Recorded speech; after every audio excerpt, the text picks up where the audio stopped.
Day 219 of the Ukrainian war map, also known as Russia's devastating invasion of Ukraine. Juzzy here, and today is another quick update as I take a simplified and down-to-earth approach to some of the most important happenings on the ground in Ukraine today.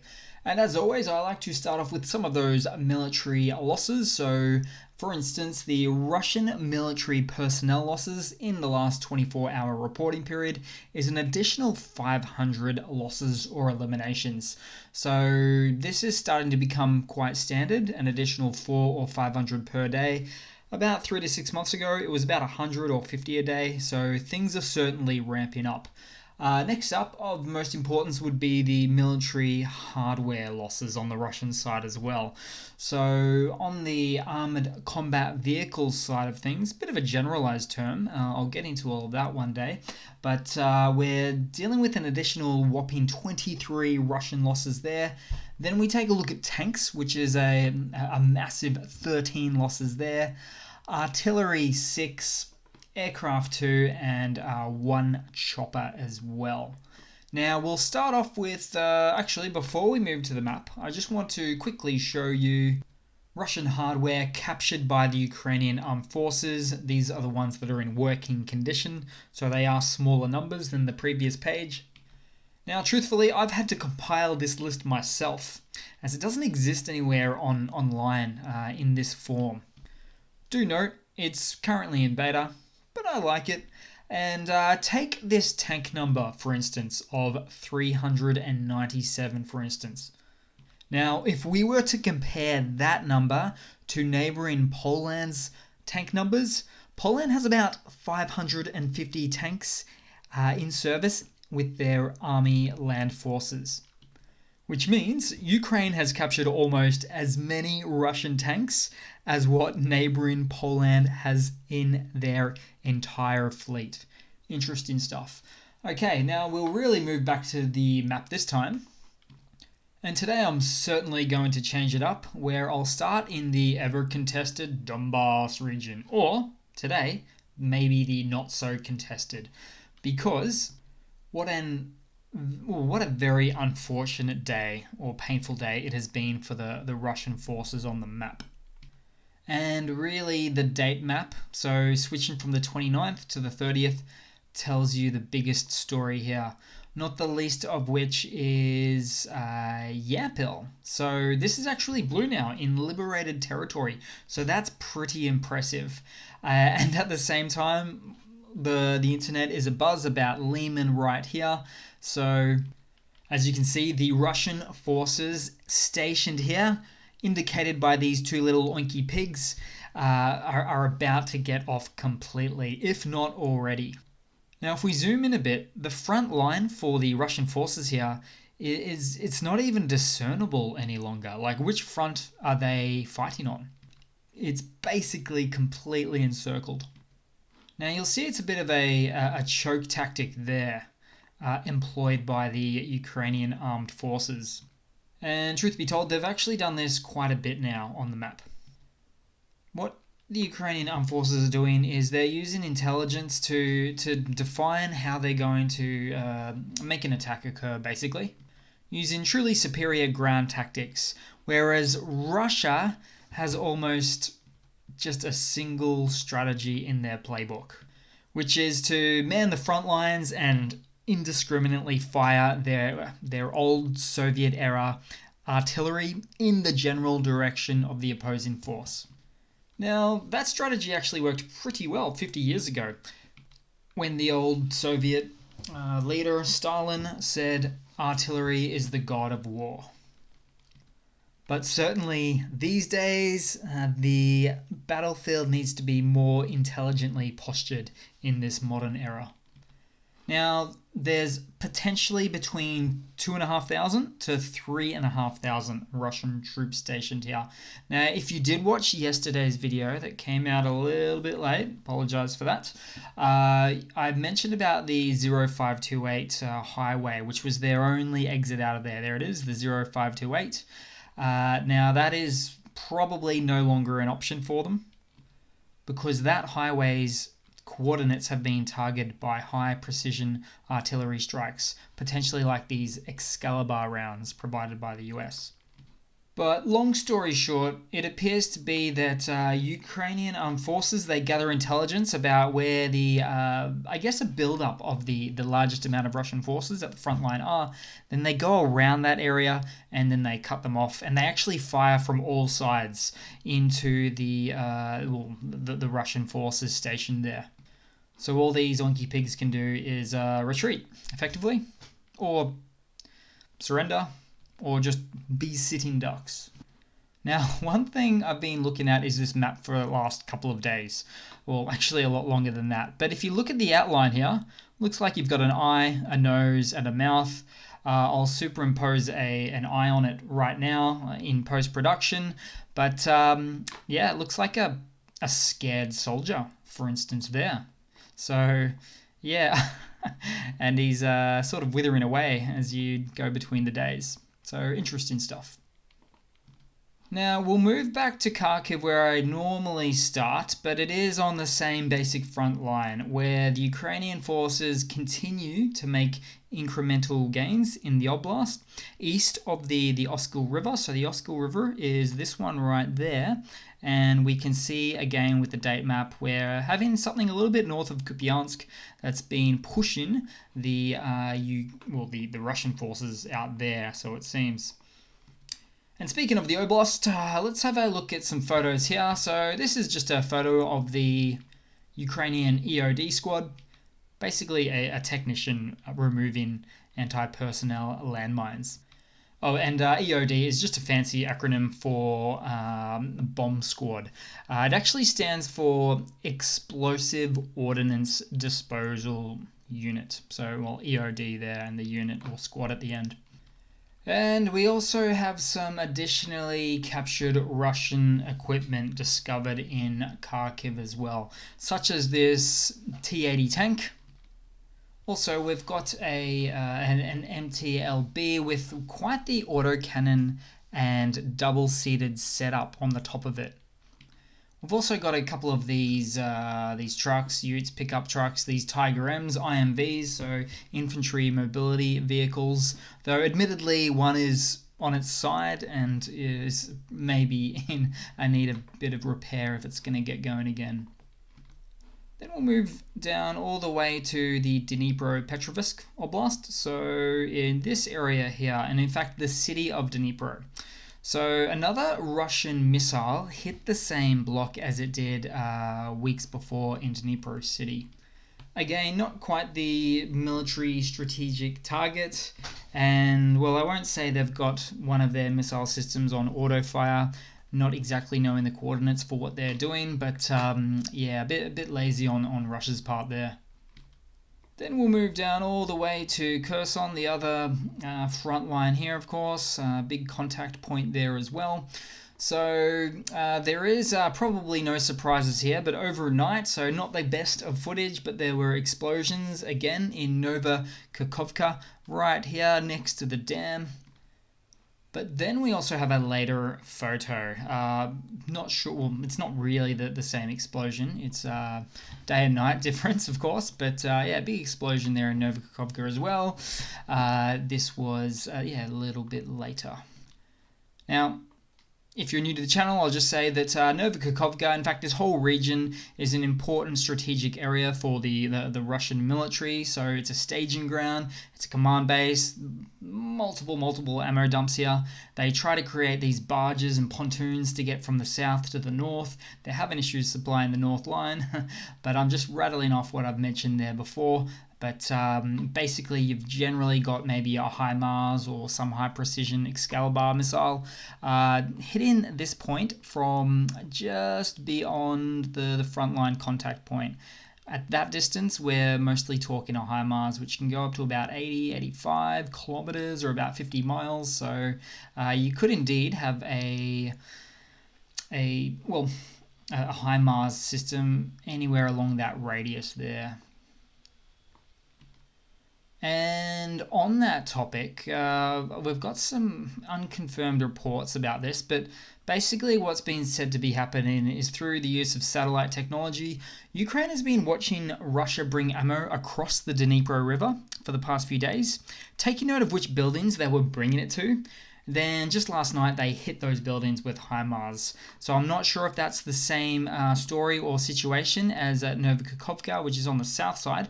But yeah, it's interesting nonetheless to hear about. I guess in the end, the fact that Ukraine has this type of capability is just outstanding.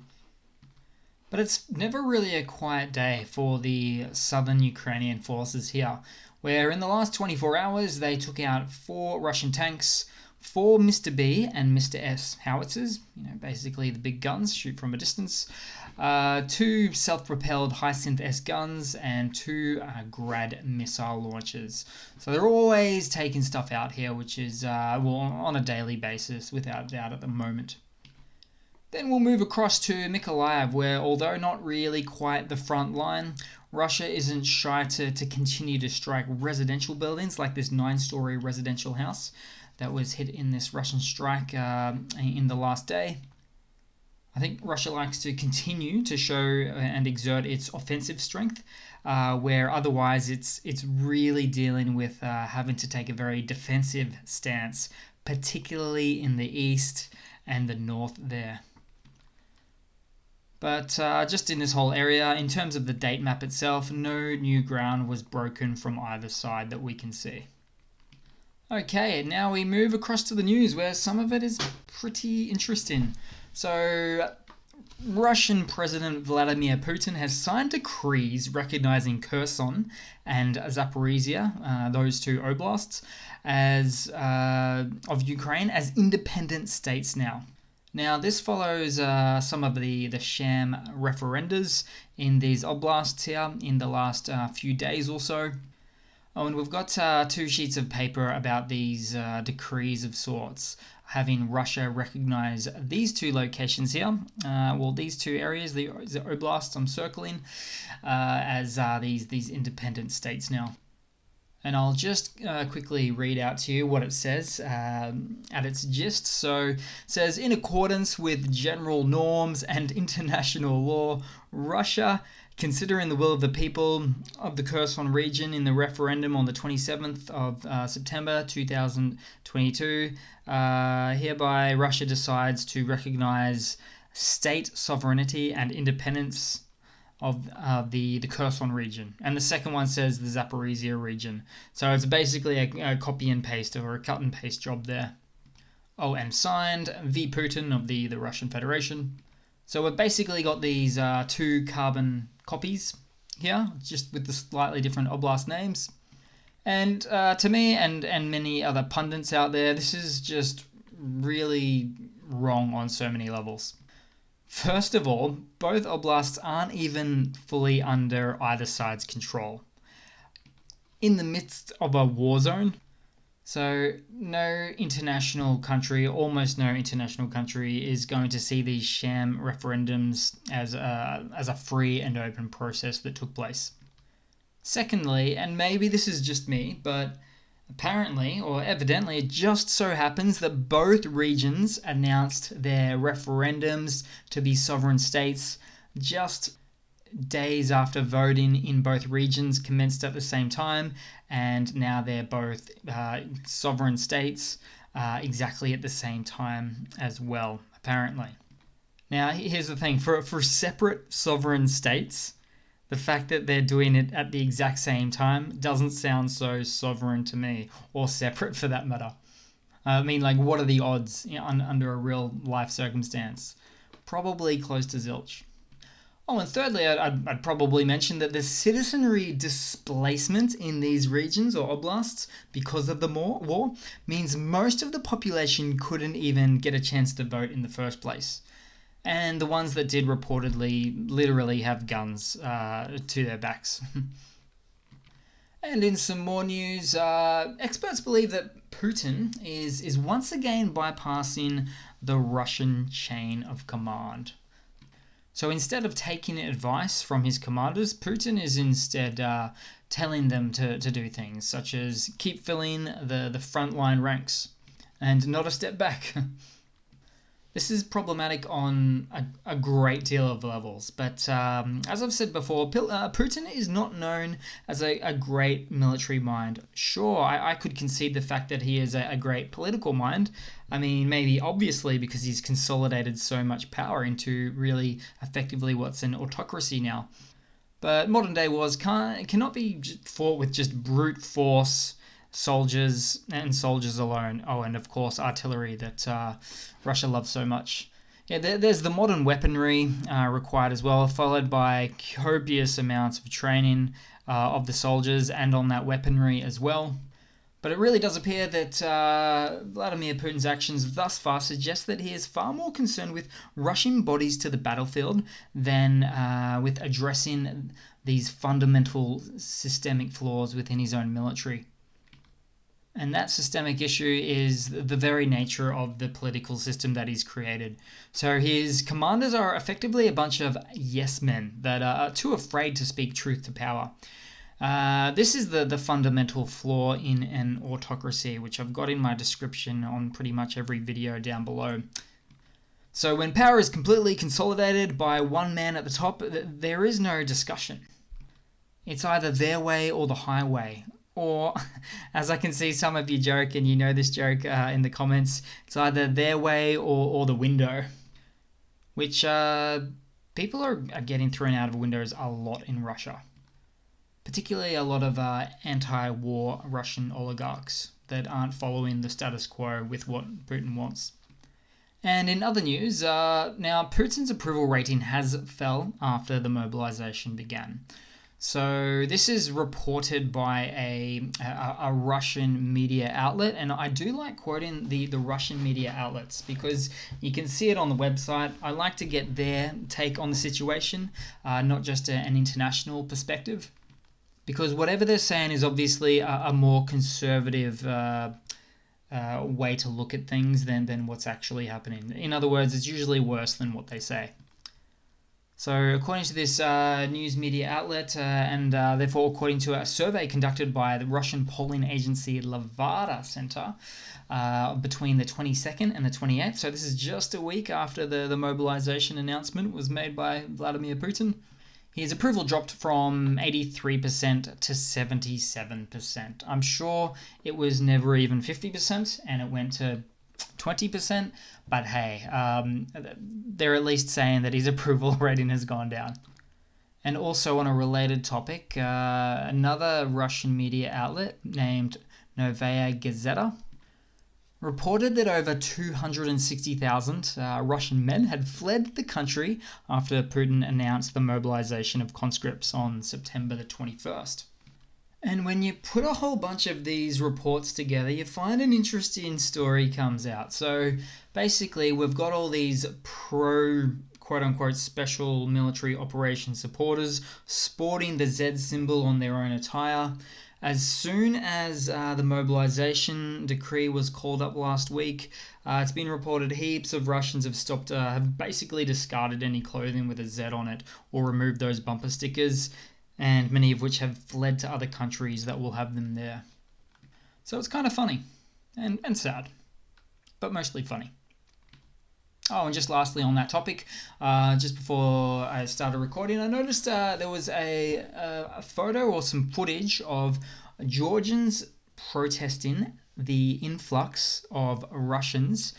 So they were protesting at the Georgian/Russian border about all of these Russians coming over to their own country there. So there's a good handful of countries that many Russians are escaping to. We are talking Finland, Georgia, of course, Turkey, Kazakhstan, I think Armenia as well. So yeah, quite a few there indeed. Basically any country that will have them with visa-free stays, no visa requirements. And to round it all off with some funnies, So, true story, in Tuva of Russia, which is actually quite, in the Siberian location, so far, far east, right next to Mongolia. Since yesterday, each family of a mobilized son, for instance, can receive one sheep, according to unconfirmed reports from Russian officials. The families were also given potatoes as well. So what happened was, in the last day or two, in fact, I think even longer, there was all these memes about receiving potatoes, and not so much sheep, but mostly potatoes. And with the photo like this, most of them don't look too happy. These are, of course, the ethnic minorities, so a little bit sad, really, where they're giving up their children for a war that they don't want to be a part of.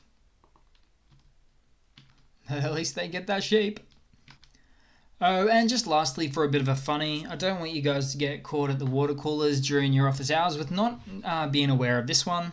So I want to make sure you guys know as much of the right information as possible, even though this is in the funny section here. So basically, got this video here of a drafting instructor, a lady, telling all these mobilized reservists or conscripts to basically grab a sleeping bag. You'll be sleeping on the ground.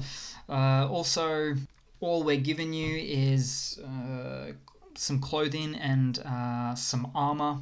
Everything else you need to provide for yourself, basically, including medical supplies. So you're not going to get any tourniquets. A tourniquet, is one of those devices that you strap around your arm to stop the bleeding. In a military or a war zone, you want to cut off the blood circulation, maybe for a lost limb, that sort of thing. She also went on to say, get your families to go to the shops and send you things. One of the guys talks back and says, "Oh, there's nothing in the pharmacies," and she just keeps saying, you're gonna have to source what you can. Oh, and she made the point of saying to stop bleeding from bullet wounds, you need to buy tampons. Not even joking. So tampons to soak up the blood. She specifically said cheap tampons. So at first she asks the newly mobilized soldiers there, do you know what you can use tampons for? Do you know what they're for? They're like, I don't know. And then she says, "Oh, we've been doing it since the Chechen War." And she looks, she said she seemed to say she had personal experience with it, and she looks a bit young for that. But she said source your own cheap tampons as well to stop the bleeding. Obviously, she's expecting these guys to get really severely injured. Certainly, there should be no shortage of memes about this one soon as well. So that's pretty much it, guys. Thanks for watching. Please leave a comment, subscribe, hit that like button.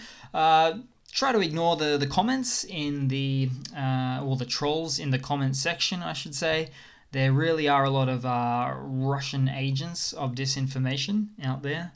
So yeah, always be a little bit careful. And I do hope to see all of you guys there in the next one. Cheers.